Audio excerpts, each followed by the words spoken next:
తాకట్లో ఉన్న మీ బంగారాన్ని విడిపించి ఆ రోజు ఆన్లైన్ రేటుకి కొంటాం. Sharma gold company. నమస్కారం, శ్రీమాత్రే నమః. Welcome to Suman TV. నేను గీతాంజలి. ప్రస్తుతం మనతో పాటు శ్రీ శ్రీ శ్రీ ఆనంద శివకామేశ్వరి సన్నిధానం పీఠాధిపతులు శ్రీ శ్రీ శివకామేశ్వరి ఆనందమయ్య అమ్మ ఉన్నారు. వారితో మాట్లాడదాం. శ్రీమాత్రే నమః. శ్రీమాత్రే నమః. నవరాత్రులు చాలా వైభవంగా జరుపుకుంటున్నారు అందరూ. చివరి రోజు దసరా విజయోత్సాహం. ఖచ్చితంగా అమ్మ విజయం సాధించిందంటే మన కోసమే కదా, ఖచ్చితంగా. మరి ఈ రోజున అమ్మని ఏ విధంగా పూజించుకోవాలి, అసలు దసరా రోజు ఏం చేయాలమ్మా? చాలా మందికి ఇవి సందేహాలు. నవరాత్రులు అంటే అలంకారాలు, నైవేద్యాలు, పుష్పం, రంగు ఏంటని అడుగుతాము. అసలు దసరా రోజు ఏంటి ప్రత్యేకత? దసరా రోజు కూడా పూజ చేయాలి అమ్మవారికి. యాదేవి సర్వభూతేషు సర్వరూపేణ సంస్థిత. నమస్తశ్యై నమస్తశ్యై నమస్తశ్యై నమో నమః. శ్రీ గురుభ్యో నమః. విజయదశమి అంటే అసుర సంహారం అంతా అయిపోయి విజయాన్ని సాధించినటువంటి గుర్తుగా, మనలో ఉండే చీకట్లని తొలగిపోయి జ్ఞానం ఉదయించిన దానికి గుర్తుగా విజయదశమి జరుపుకుంటాము. అందుకే 9 రోజులు రాత్రి జరుపుకుంటే ఇది పగలు జరుపుకుంటాం. అంటే వెలుతురు వచ్చేసింది జీవితంలో. అన్నిటిలో మీ జీవితాల్లో వెలుతురు రావాలని మనస్ఫూర్తిగా అమ్మవారిని కోరుకుంటున్నాను.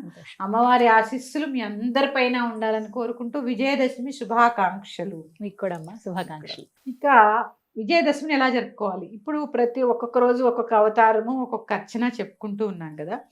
లలితా శాస్త్రం అనేది మొదటి నుంచి చదువుకోమని చెప్పాను నేను 10 రోజులు. విజయదశమి నాడు కూడా చదువుకోవాలి. ఆ రోజే పూర్ణాహుతి కదా, ఆ రోజు చదువుకోవాలి. ఇక నివేదన కంపల్సరిగా లడ్డు, బూందీ లడ్డు కంపల్సరీ నివేదన చేయాలమ్మా ఆ రోజు. అంటే లడ్డు ఎలా ఉంటుంది? పూర్ణంగా ఉంటుంది. అంటే భూగోళం ఎలా ఉంటుంది? మన భూమి మీదే ఉంటుంది. మనం గుండ్రంగా ఉంటాం. గుండ్రంగా ఉన్న భూమి మీదే మనం ఈ భూమి అనే గ్రహం మీద నివసించే గ్రహాంతరవాసులు అనుకోండి. అందుకని దాని గుర్తుగా లడ్డు నివేదన చేయడం. ఆ తల్లి రాజరాజేశ్వరిగా దర్శనమిస్తుంది ఆ రోజు. జీవితంలో మనకు అన్నీ కావాలి అంటే రాజరాజేశ్వరిని అర్చించాలంటే, రాజరాజేశ్వరి అంటే భోగమోక్ష ప్రదాయిని. ఆవిడే లలిత, ఆవిడే రాజరాజేశ్వరి. రాజరాజ ఈశ్వరి చూడండి, ఆవిడ పేరే చూడండి. ఈశ్వరి అంటే ఏదైనా ప్రసాదించే శక్తి గలది. ఎటువంటి ఈప్సితాలైనా తీర్చేది ఈశ్వరి. సమస్త భువన భాండాలకి ఈశ్వరి. ఈశ్వరుడి యొక్క పత్ని ఈశ్వరి. ఆ ఈశ్వరత్వం ఎలా వస్తుందమ్మా? పేరులో రాదు. ఈ సృష్టి అంతటికి శ్రీమాతా శ్రీ మహారాజ్ఞి, రాజు రాజ్ఞి ఆవిడ కాబట్టి ఈశ్వరి. ఈశ్వరుడు అంటామా, ఆవిడ ఈశ్వరి. ఆ ఈశ్వరిని ఆరాధన చేస్తూ ఉంటే భోగాన్ని అటు మోక్షాన్ని కూడా ప్రసాదిస్తూ ఉంటుంది. తదన్యపాణిభ్యాం అభయవరదో దైవతగణ త్వమేకానైవాసి ప్రకటిత వరాభీత్యభినయ. సౌందర్యలహరిలో ఒక శ్లోకం ఉంటుందమ్మా. మిగిలిన దేవతలందరూ అభయవరద ముద్రలతో నిన్ను ఎంతో సేవ చేసి ఎంతో చేస్తే గాని మాకు అభయవరద వరాల్ని ప్రసాదించరు. మేము తల్లి నీ పాదాలు ఆశ్రయిస్తే చాలు, నువ్వు మాకు అన్నీ ప్రసాదిస్తావు అని చెప్పడం జరుగుతుంది. అందుకని ఈ రాజరాజేశ్వరి జీవితంలో ఇటు భోగాన్ని అంటే మనిషికి కావలసినటువంటి భోగం అన్నీ ఇస్తూ మనల్ని మోక్షం వైపు నడిపించే దేవత రాజరాజేశ్వరి. అందుకే ఆవిడ్ని పూజించడం అనేది చాలా చాలా అవసరం. ఈ రోజు అపరాజిత స్తోత్రం. నమో దేవ్యై మహాదేవ్యై శివాయే సతతం నమః. నమః ప్రకృత్యై భద్రాయై నియతా ప్రణతా స్మృతం. ఇలా ఉండి యాదేవి సర్వభూతేషు ఇక్క విష్ణుమాయేతి సద్దా నుంచి వస్తుంది. ఈ స్తోత్ర పారాయణ చేసుకోండి. ఈ రోజుతో నవరాత్రి దీక్ష ఇక్కడతో పరిపూర్ణం. చాలా మంది అనుకుంటారు ఈ రోజు కూడా మధ్యాహ్నానికి అయిపోయింది కాబట్టి ఈ రోజు అన్ని భుజించేయచ్చు, మనం ఎలా కావాలంటే ఎలా ఉండొచ్చు. కాదు, విజయం వచ్చిన తర్వాత ఎప్పుడు విర్రవీక్కూడదుగా. ఈ రోజు కూడా నియమాలు పాటించవలసిందే.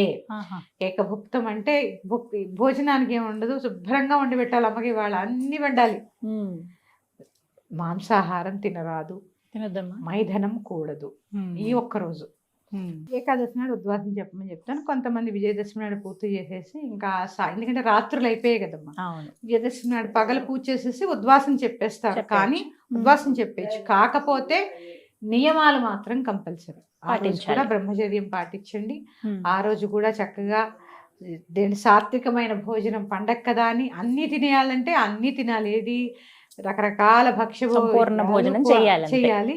అమ్మవారికి నివేదన చేసి తినాలి కాబట్టి కానీ మసాలాలు, ఉల్లిపాయలు, వెల్లుల్లిపాయలు ఈ రోజు కూడా తినకూడదు. ఇంకా ఇక తర్వాత రోజు నుంచి మీ ఇష్టం.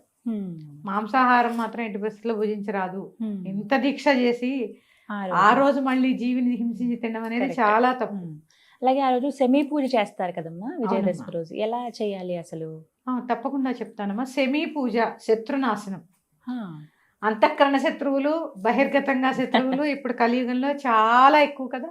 ఇలాంటి శత్రువులు నశించడానికి ఆ సెమీ వృక్షానికి పూజ చేస్తూ ఉంటారు. ఎందుకు అంటే సెమీ వృక్షం మీద అర్జునుడు ఆయుధాలు దాచి అక్కడ తపస్సు చేసి ఆ తర్వాత విజయాన్ని సాధిస్తాడు. ఈ దీనికి గుర్తుగానే మనం అంటే అన్నిటికీ విజయం వరించింది కదమ్మా వారిని కూడా. ఈ శ్లోకం ఒకటి ఉంది, శమీ శమేతే పాపం శమీ శత్రు వినాశనం అర్జునస్య ధనుర్ధారి రామస్య ప్రియదర్శనం. ఈ శ్లోకాన్ని కాగితం మీద రాసి ఆ చెట్టుకు పెడుతూ ఉంటారు. పెట్టి చక్కగా అంటే ఆ చెట్టుకు పెడితే శత్రువులు నశిస్తారు అని. అలాగే అందరూ బయట ఉన్న శత్రువులు ఏదేదో పేర్లు రాసేస్తూ ఉంటారు, పేర్లు ఏం రాయక్కర్లేదు. చాలా మంది శత్రువులు ఎవరంటే వెనకాల పేర్లు రాసి నేను గుడికి వెళ్తే చూస్తూ ఉంటాను, ఏమి రాయక్కర్లేదు శత్రువుల పేర్లు. ఎందుకు రాయాలి? ముందు మీ అంతఃకరణ శత్రువుల్ని ముందు చంపుకుంటే బయట వాళ్ళ శత్రువులో కాదో తెలుస్తుంది. ఇవి నశించాలని కోరుకోండి ముందు. కానీ ఎలా అయినా బయట ఉన్న శత్రువులు లోపల ఉన్న శత్రువులు కూడా నశిస్తారు, అంతే తప్ప మీరు పేర్లు రాయక్కర్లేదు ఎవరివి. ఈ శ్లోకం చదువుకోండి, చక్కగా కాగితం మీద రాసి చదువుకోండి. సెమీ వృక్షము చక్కగా ఆ రోజు దీపారాధన కొంతమంది చేస్తూ ఉంటారు, సెమీ వృక్షాన్ని పూజ చేస్తూ ఉంటారు. మీ ఇష్టం, మీ ఆచారాలని బట్టి జరుపుకోండి. ఆ రోజు విజయోత్సవం ఈ సెమీ పూజతోటి పూర్తవుతుంది. బంధువర్గంతో కలిసి చక్కగా భోజనం చేయండి, కుదిరితే అన్నదానం చేయండి. ఆ రోజమ్మా కుదిరితే విజయానికి గుర్తుగా అన్నదానం. ఒకవేళ అప్పటితో పూర్తయిపోతుంది కాబట్టి అమ్మవారిని కదిపేయచ్చా? అంటే కలశం రూపంలో పెట్టుకుంటారు చాలా మంది, చిన్న విగ్రహంగా. మహానివేదన అయిపోయిన తర్వాత ఉద్వాసం చెప్పాలి. ఈ నవరాత్రి ఫలితం అంతా ముందు అమ్మవారికి ధారపోయాలి. ధారపోసి అది తీర్థంగా తీసుకుని అప్పుడు ప్రసాదం తీసుకోవాలి. విజయదశమి రోజు సాయంత్రానికి పండగ కదమ్మా, అందరూ ఉత్సాహంగా ఉంటారు. కొత్త బట్టలు, పండగ, కొత్త అల్లుళ్ళు, పెళ్ళైన వాళ్ళు సందడిగా ఉంటారు. కాబట్టి మనకి ఏదైనా చక్కగా ఈ 9 రోజులు చక్కగా అనుష్ఠానము, పూజ ఇలా చేసుకుంటూ ఉంటాం. ఇక విజయదశమి అయిపోయి ఇక 11వ రోజు మేము 9 రోజులు అలసిపోయామని పడుకుంటారు. అలా పడుకోకుండా ఎలా అయితే ఈ 9 రోజులు విశేషమైన అర్చన చేసుకున్నా, ఇక 11వ రోజు నుంచి కొంచెంగా అయినా అమ్మని తలవండి. చిన్న చిన్నగా తర్వాత రోజు ఇంకా శుక్రవారం 2 గురువారం వచ్చింది. అందుకని చక్కగా పైగా 2 విజయదశమి ఒక సెలవు పోయింది మనకి, గాంధీ జయంతి కూడా ఆ రోజే కదా. అవును. అందుకని చక్కగా అంటే చెప్తున్నాను కదా, సాత్వికమైన పూజలే చేయండి. ఇంత కుంకుమలు వేసేయకండి. శిరస్సు నుంచి అమ్మకి కుంకుమ మనకి అర్హత లేదు, పాదాలని ఆశ్రయించాలి. ఆవిడ ఏంటమ్మా జగన్మాత అంటే ఇక్కడ శిరస్సు మీద ఏముంటుంది, సహస్రార చక్రం ఉంటుంది. నువ్వు ముందు పాదాల ముందు చూడు, సహస్రారం దాకా తర్వాత వెళదాం. సూక్ష్మ శరీరంలో కూడా మూలాధారాన్ని దాడిన తర్వాతే సహస్రారం కదా. ముందు ఆ కింద ఉన్న చెడల వాటిలన్నీ పోగొట్టుకోవడానికి ముందు పాదాలు ఆశ్రయించు. ఇది చక్కగా ఈ విశేషంగా ఇక్కడ చెప్పేది ఏంటంటే ఈ 9 రోజుల పువ్వులతో చాలా అలంకరణ జరుగుతుంది కదా. చాలా మంది ఏం చేస్తారంటే నేను చూశాను, ఈ 9 రోజులు పడేయకూడదు, అన్నీ ఒకసారి పడేద్దామని ఆ దేవుడి గదిలో అలా మూల పెడుతూ ఉంటారు. అవి పురుగులు వచ్చేసి వాసన వచ్చేసి అలాంటి ఎప్పుడూ సుగంధభరితంగానే ఉండాలి. అలాంటివి చేయకండి.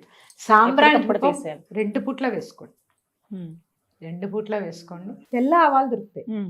చక్కగా ఈ ధూపం వేసినప్పుడు దాంట్లో కొద్దిగా వేసి ఇండ్లంతా చూపించండి. ఏదైనా నరదృష్టి ఇలాంటివి ఏదైనా ఉంటే కూడా వెళ్ళిపోతాయి. 2 పూటల అమ్మవారికి ధూపం అయితే అమ్మవారికి వేయకండి, ఆవాలు వేసింది ముందు అమ్మవారికి ధూపం వేయండి. ఈ నవరాత్రులు విశేషంగా అర్చన చేసుకుని భక్తి శ్రద్ధలతో మీ పిల్లలకి కూడా ఈ పూజలు అలవాటు చేసుకుని అమ్మవారి కృపకు పాత్రలు కండి. శ్రీమాత్రే నమః. మరి యొక్క అంశంతో మేము అందుకు వస్తాను. మీ శివకామేశ్వరి ఆనందమైన స్వస్తి. నమస్కారం.